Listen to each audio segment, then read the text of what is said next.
Bonjour et bienvenue dans ce nouvel épisode de Comme si. Aujourd'hui, je vais parler de la dissociation. Alors, je précise d'emblée pour mes amis psychiatres que je ne vais pas parler de la dissociation au sens de ce qu'on retrouve dans la psychose, notamment dans la schizophrénie.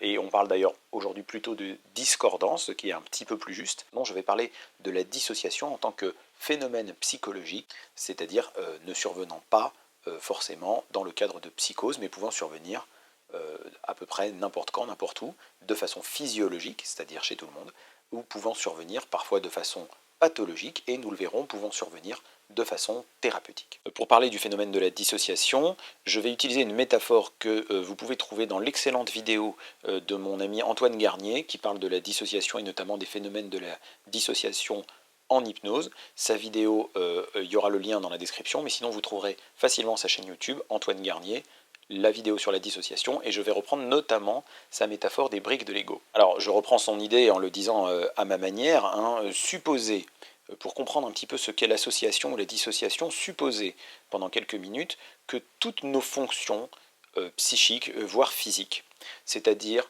nos perceptions, nos sensations, nos émotions, nos souvenirs, nos projets, nos envies, nos intentions, nos valeurs, nos instincts, nos fonctions physiologiques, nos décisions, bref, toutes nos fonctions psychophysiques, chacune de ces petites fonctions, chacune de ces petites choses soit des briques de Lego. Des petites briques de Lego, quand on les associe ensemble, elles forment une sorte de sculpture. Cette sculpture, finalement, eh bien c'est nous. Cette sculpture avec sa façon de fonctionner, la façon dont elle est agencée, la façon dont elle répond à ce qui se passe à l'extérieur, eh bien finalement c'est nous.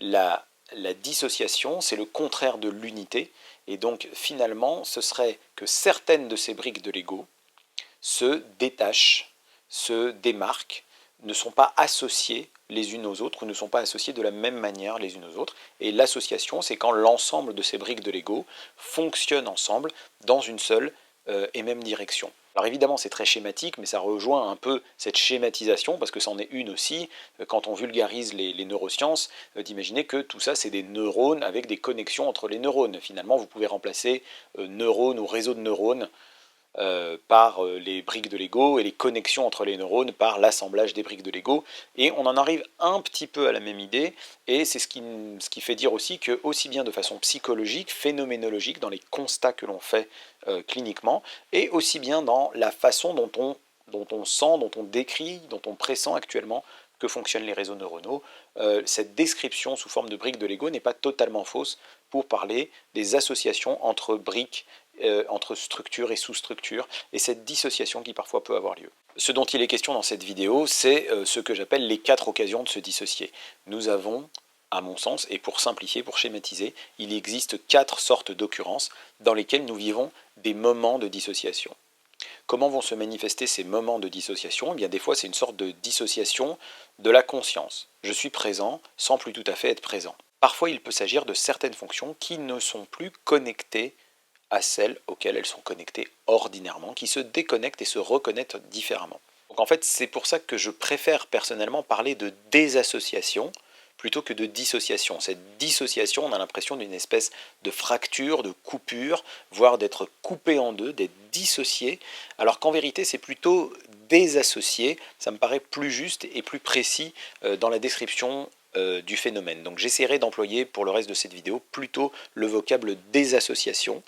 Si jamais j'emploie dissociation, comprenez bien que je l'emploie exactement dans le même sens. Alors, quelles sont ces 4 occasions de se dissocier? La première des occasions de se dissocier, me semble-t-il, c'est cette dissociation physiologique qui survient régulièrement.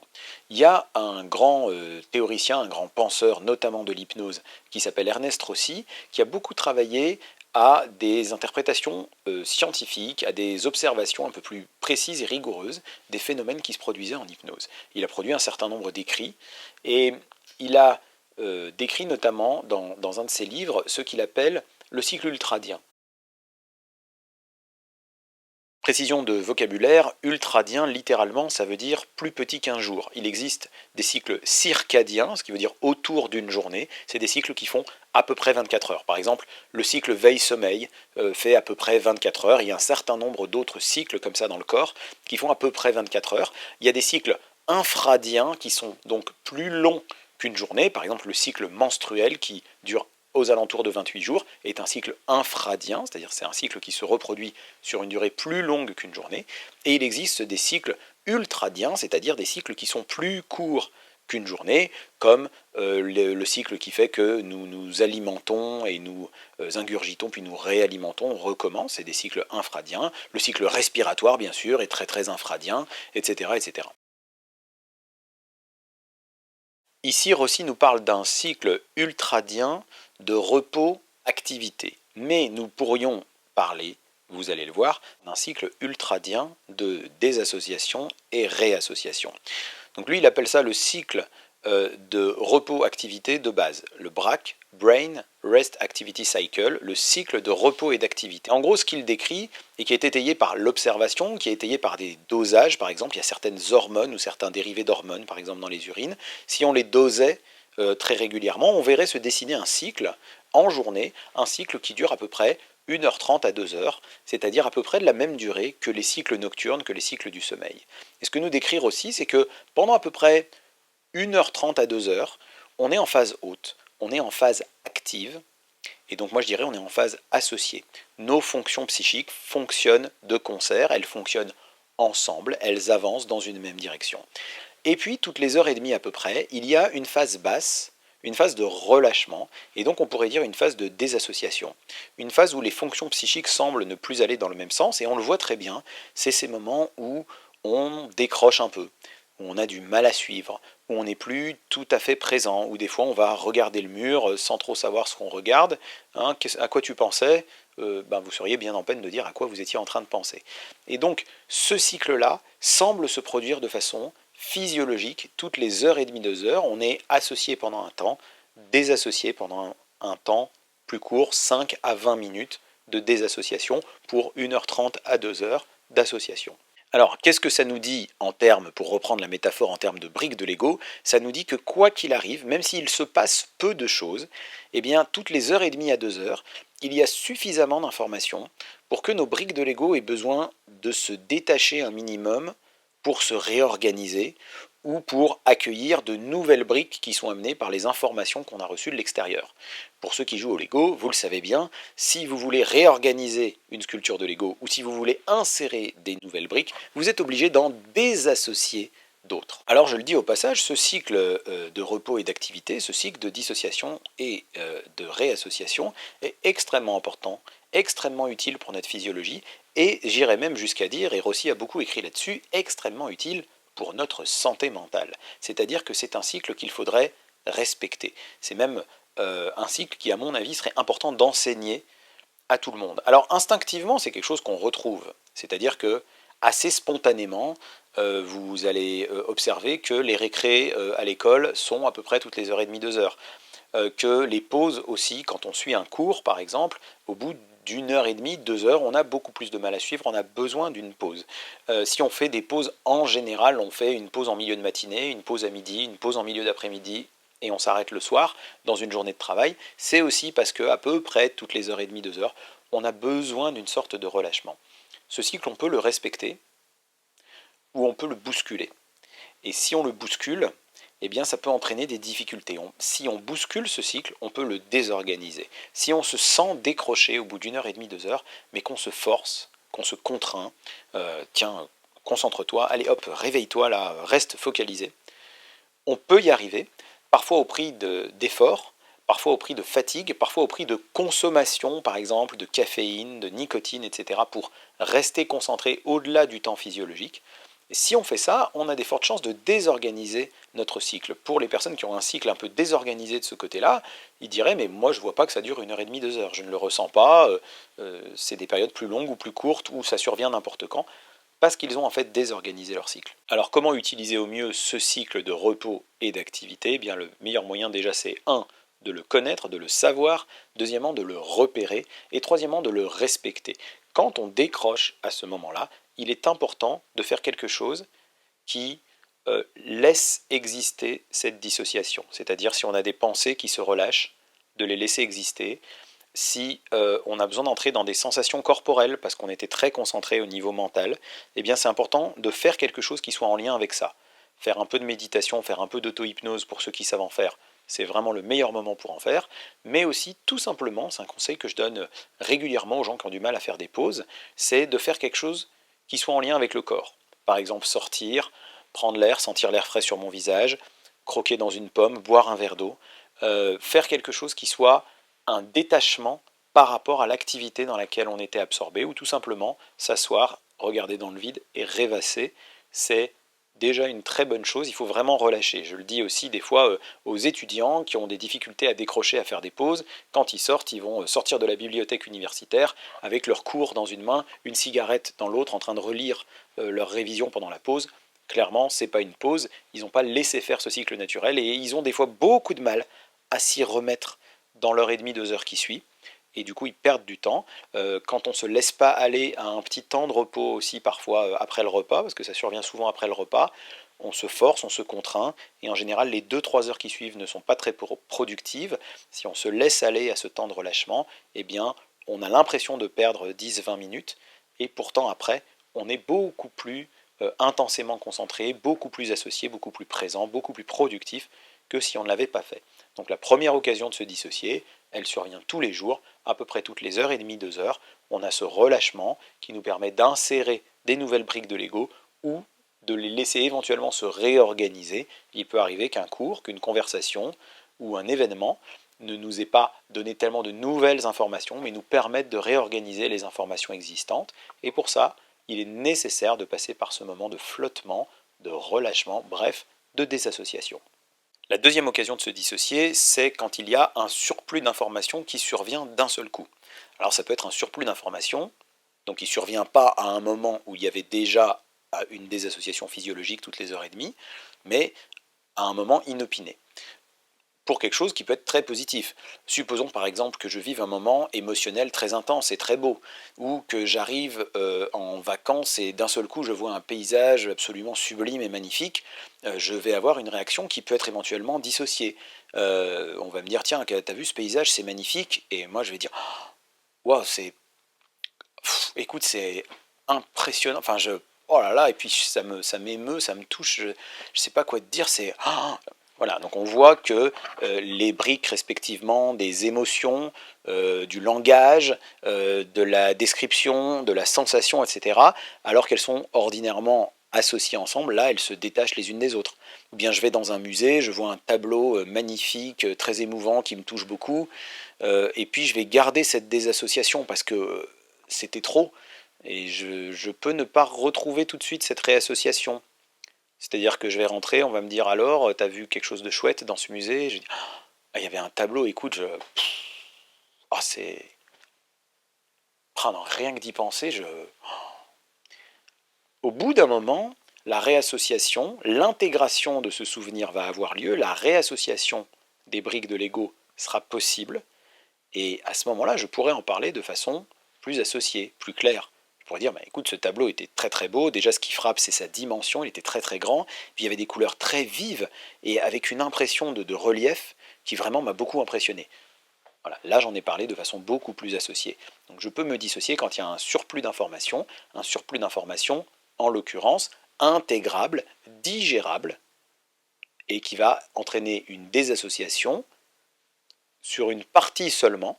D'accord? C'est pour ça que je ne parle pas de dissociation, la personne n'est pas complètement dissociée, il y a une partie d'elle, quand on évoque ça, cette partie-là n'est pas encore complètement réassociée, et ça va se faire avec le temps parce que ça va être intégrable, digérable, ce que je viens d'expérimenter. La troisième occurrence dans laquelle on va se désassocier, c'est un surplus d'informations, mais considéré cette fois comme beaucoup plus difficile à digérer. Ça, c'est ce qui se passe au niveau du psychotraumatisme. Et je renvoie tous les intéressés à la vidéo sur le psychotraumatisme et la dissociation qui se passe au niveau cérébral.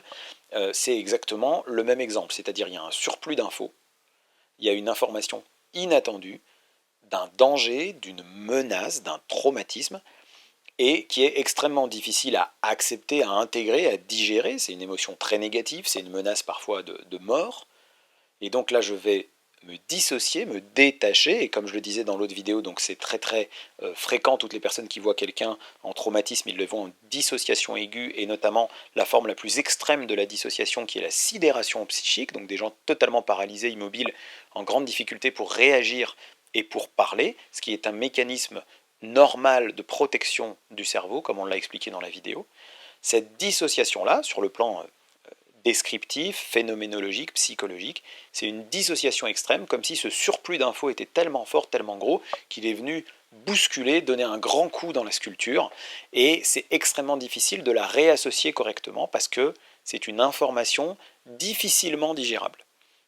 Avec la résilience ou avec la thérapie, cette information étant digérée, et plus précisément étant intégrée, alors la resculpturation, si on veut, la restructuration de la sculpture de l'ego va pouvoir se faire petit à petit.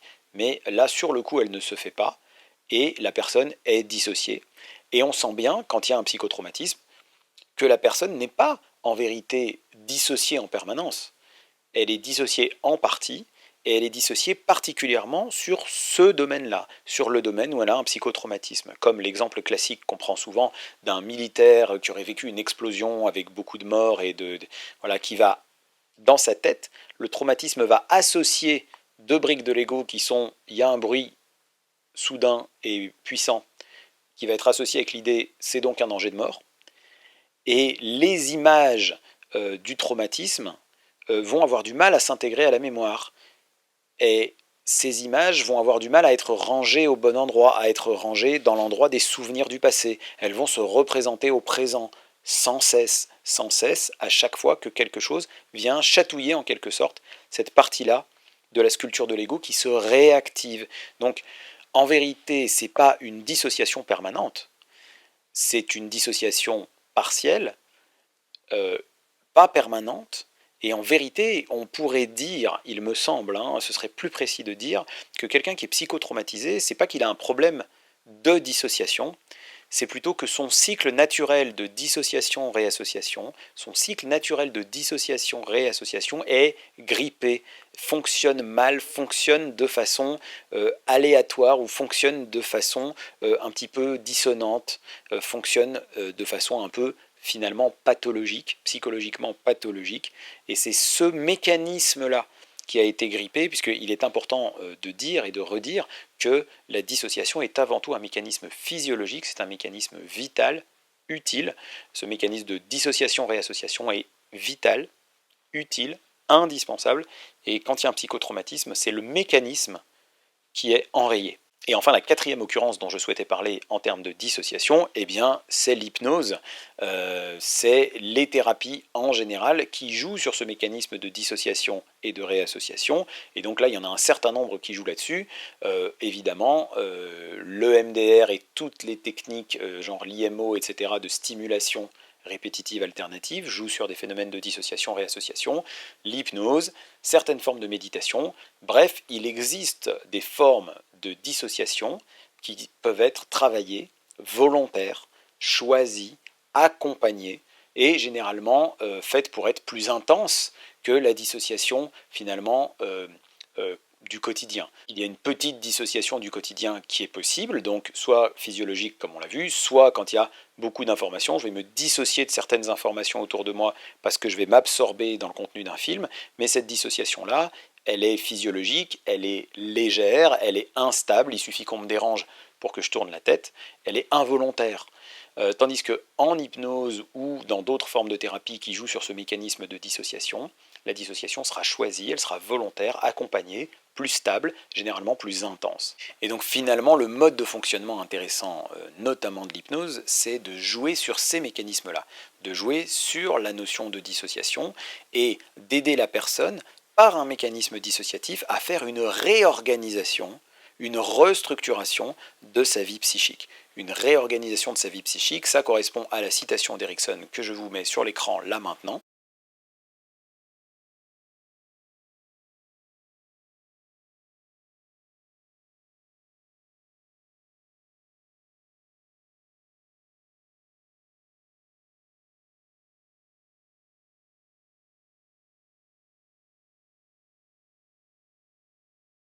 On voit bien dans cette citation, toujours un petit peu complexe et confuse à la façon d'Erikson, mais on voit quand même que ce qui est important pour Erikson n'est pas la dissociation, mais bien la réassociation.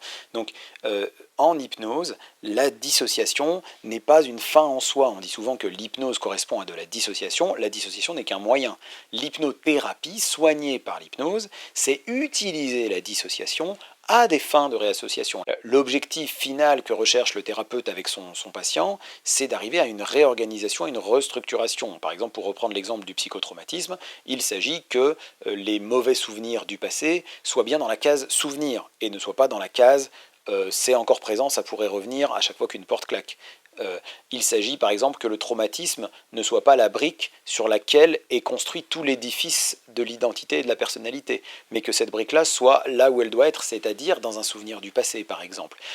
Parfois il y a des parties de la structure qui se mettent à fonctionner de façon automatique et déclenchant de la souffrance. C'est le cas dans les obsessions, dans les phobies.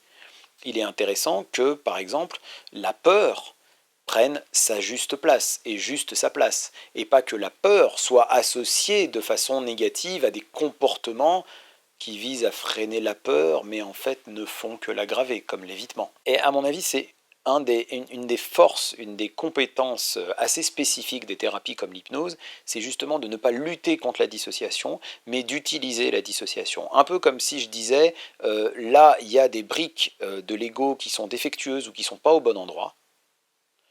Eh bien, au lieu d'essayer de colmater et de réparer, je vais désassocier encore un petit peu plus la structure pour la restructurer d'une autre manière et d'une manière plus profitable où j'ai pu intégrer finalement la difficulté. On voit bien qu'il y a un grand nombre de problématiques psychologiques chez les personnes qui ne sont pas des problèmes où les gens veulent forcément changer la réalité. Ils savent que la réalité ne va pas changer. Ce qu'ils souhaitent changer, c'est leur façon de vivre la réalité, leur façon de voir la réalité. Finalement, de restructurer une expérience qui, elle, ne peut pas changer. Si j'ai peur de l'avion, je sais que l'avion fonctionne de cette manière-là, je sais que l'avion vole dans le ciel, je sais que, hélas, parfois il existe des crashs d'avions, même si ce n'est pas le plus fréquent, mais ça peut arriver, et donc prendre l'avion comporte un risque très raisonnable. Sauf que dans ma réaction, je le mets au même risque que si quelqu'un me pointait un flingue dessus et j'ai peur de mourir à l'instant où je touche l'avion, si je suis phobique de l'avion.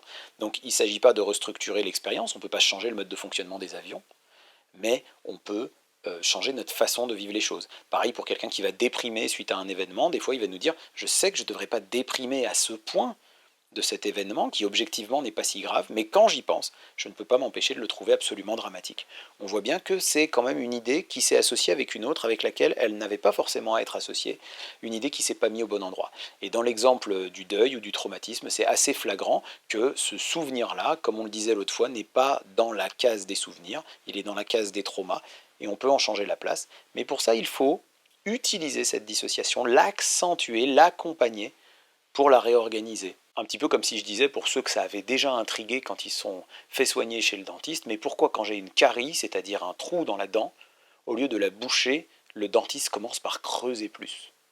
Alors, pour finir, je dirais que dans ces quatre façons de se dissocier, donc la dissociation physiologique, la dissociation par surplus d'informations digérables et la dissociation par surplus d'informations difficilement digérables, et enfin la dissociation thérapeutique par l'hypnose, il est important de comprendre une dernière chose qui sont les ingrédients qui font que lorsque je suis dissocié, je me réassocie comme il faut et le mécanisme peut continuer, ou les éléments qui font que lorsque je suis dissocié, je me réassocie mal et ce mécanisme physiologique est grippé, enrayé. Pour moi, les mécanismes qui permettent que la dissociation se réassocie sont au nombre de deux au minimum, mais c'est les plus importants pour moi. Premièrement, c'est l'acceptation, et deuxièmement, c'est la sécurité. Si ce qui me dissocie est accepté, et si je suis dans un contexte où je peux retrouver de la sécurité, alors je vais me réassocier. Donc c'est des éléments que j'avais déjà précisés dans la vidéo sur le psychotrauma, j'y reviens pas, je vous renvoie à cette vidéo, je les résume simplement. Si ce que je vis est quelque chose qui peut s'accepter, il m'arrive quelque chose de difficile ou d'agréable, et je me dis que j'accepte ce que ça me fait.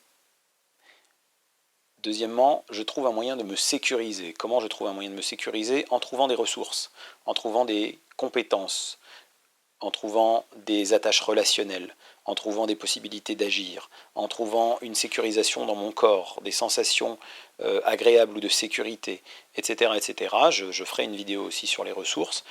Quand je trouve des ressources, je peux me resécuriser. Quand je peux me resécuriser, je peux intégrer ce qui a provoqué la dissociation, je peux intégrer ces nouvelles briques de Lego pour changer un petit peu la sculpture. Par contre, si c'est quelque chose que je refuse, et si c'est quelque chose qui me met en insécurité, alors effectivement, dans ce cas-là, je n'arriverai pas à l'intégrer. Donc l'exemple du psychotraumatisme, effectivement, que je donnais dans l'autre vidéo, est pour ça assez significatif et symptomatique. Par définition, ce qui m'arrive en cas de psychotraumatisme est quelque chose que je refuse, que je ne veux pas, qui est inacceptable, donc on ne peut pas me demander de l'accepter, et c'est quelque chose qui, par définition, me met dans l'insécurité, donc on ne peut pas me demander de me resécuriser. L'intérêt de l'utilisation effectivement des techniques dissociatives, c'est qu'on va reprovoquer cette désassociation, mais on va la provoquer dans un contexte d'acceptation, c'est-à-dire que la personne accepte de travailler sur ce problème-là, et elle est avec un thérapeute qui accepte de travailler sur ce problème-là et d'entendre aussi ce psychotraumatisme et de l'accueillir en quelque sorte. Et donc il y a un contexte d'acceptation et il y a un contexte de sécurité relationnelle, et c'est pour ça que la relation de confiance est importante. Il ne faut pas travailler un psychotraumatisme avec un thérapeute avec qui on ne se sent pas en confiance. Cette confiance et cette acceptation va permettre que la dissociation rentre dans l'ordre. Donc en quelque sorte, pour le redire avec cette espèce de formule mathématique qui s'affiche à l'écran, s'il y a une dissociation avec une acceptation et une sécurité, alors ça donne une intégration, on peut intégrer ce qui a provoqué cette dissociation et on se réassocie. C'est exactement le même exemple, si vous y réfléchissez, avec la dissociation physiologique que j'accepte ou que je refuse. Si par contre il y a une dissociation avec un refus et une insécurité, alors dans ce cas-là, on est coincé en dissociation et le cycle de dissociation-réassociation, cette fonction magistrale de dissociation-réassociation est perturbée. L'hypnose est intéressante parce qu'elle permet d'intégrer des choses qui ne sont pas facilement intégrables par ailleurs quand elles ont vraiment perturbé la personne. À part les briques de Lego, on pourrait prendre la métaphore de la bibliothèque, c'est-à-dire que si j'ai, par exemple, j'ai une bibliothèque derrière moi là, avec plein de livres, si jamais je veux insérer un tout petit livre, un livre de poche que je viens d'acheter, je vais écarter 2 livres, je vais le glisser, hop, et puis voilà, j'aurais fait une petite désassociation et une réassociation. C'est pas un changement majeur, et des fois il y a des problèmes qui nécessitent pas un changement majeur. Par contre, si j'achète 4 gros volumes d'une encyclopédie, je vais chercher de la place, je vais trouver un peu de place en haut, un peu de place au milieu, un peu de place en bas, mais je vais être embêté, ce sera pas droit, j'aimerais bien que les volumes soient rassemblés. Ben, peut-être que le seul choix que je vais avoir, c'est d'enlever tous les livres de la bibliothèque, de les mettre par terre, ça va être très très très dissocié, de les reclasser, de les remettre dans un ordre dans lequel je pourrais mettre ces 4 gros volumes de façon beaucoup plus harmonieuse. Quand je vais revoir ma bibliothèque, je me dirais, c'est marrant parce que je la reconnais, c'est bien ma bibliothèque, ce sont bien mes livres, mais en même temps, c'est plus tout à fait la même parce qu'ils sont rangés autrement. Et c'est un petit peu ce qui se passe dans la thérapie, c'est-à-dire que quand on fait une thérapie par l'hypnose, on pourrait se dire qu'à la fin, bah, c'est toujours nous en fait, et le patient, bah, c'est toujours lui, c'est les mêmes briques élémentaires, c'est les mêmes livres, mais on les a réorganisés d'une manière qui est plus harmonieuse, plus agréable. La réalité n'a pas changé, mais la perception de la réalité est beaucoup plus agréable à vivre, beaucoup plus facile à vivre, et beaucoup plus profitable et a plus de sens pour l'individu. Voilà, cette vidéo venait un petit peu en complément de la vidéo sur le psychotrauma où j'avais déjà parlé de la dissociation. Elle est aussi un complément à la vidéo que je ferai dans les vidéos sur le modèle Cray, sur la dissociation au niveau du modèle Cray. Donc c'est les vidéos qui viennent juste après celle-ci, les vidéos sur le modèle Cray.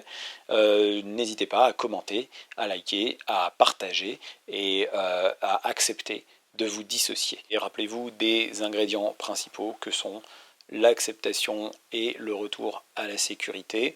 Et vous verrez déjà qu'en connaissant le cycle physiologique de dissociation-réassociation, en vous laissant aller à cette dissociation, en allant dans des activités corporelles, dans des sensations pendant ces moments de pause, vous verrez déjà vraiment une différence en termes de fatigue, en termes de sommeil, en termes de rythme de travail, en termes de mieux-être dans un certain nombre de domaines. Et vous allez voir, des fois, il y a des petits changements qui sont vraiment comme si